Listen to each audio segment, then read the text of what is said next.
Dernière grosse boulette, qu'est-ce que j'ai fait comme bêtise? Ah, j'ai bien dû faire une bêtise quand même.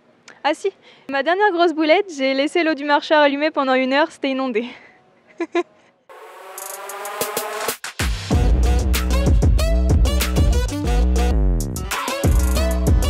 Première victoire avec Kabar, Grand Prix Excellence de Bonnières-sur-Seine.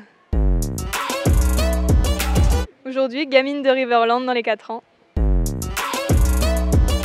Premier parcours à cheval, c'était un cheval qui s'appelait Uriano des Monceaux, donc qui venait du même élevage que Kabar. Ça devait être une préparatoire 1 mètre à Saint-Lô. J'ai été le voir avant de partir travailler à Paris l'année dernière. Mon premier téléphone, c'était un téléphone à clapet que tu poussais comme ça et tu avais tout le truc comme l'ordinateur là pour écrire. Je me souviens plus du nom. Ma dernière chute, mardi il y a 2 semaines, sur le plat. Premier débourrage, c'était une ponette, une fille de Kabar. Comment elle s'appelait? Dream Team du Bosquet. Très facile, super gentil, super facile. À l'école, au lycée. Azaf Avidan. C'était il y a peut-être 2 ou 3 ans.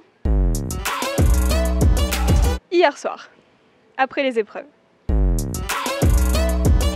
Premier centre équestre, c'était centre équestre de Barbossy à Mandelieu-la-Napoule dans le sud.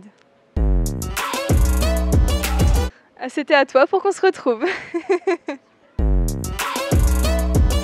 Ça devait être au collège en 4e. J'étais un peu rebelle en 4e. Dernier plat cuisiné. Ah, j'ai fait un gâteau au chocolat avant de partir pour Fontainebleau. On peut dire que ça compte. Ça devait être pendant mes années poney encore à la motte où on buvait de la manzana. Ah, ça commence à remonter les soirées cavalières avec le Corona. Ça devait être Fontainebleau, un CSI, une soirée avec une piscine. Premier poney de concours, c'était Elfie du Routou. Un petit poney D. J'ai pas fait de concours en poney B et C, j'ai commencé directement avec les D. Dernière grosse boulette, qu'est-ce que j'ai fait comme bêtise? Je fais pas trop de bêtises moi. Dernière grosse boulette. Attends, je réfléchis un peu. Ah, j'ai bien dû faire une bêtise quand même. Ah si, ma dernière grosse boulette, j'ai laissé l'eau du marcheur allumée pendant 1 heure, c'était inondé.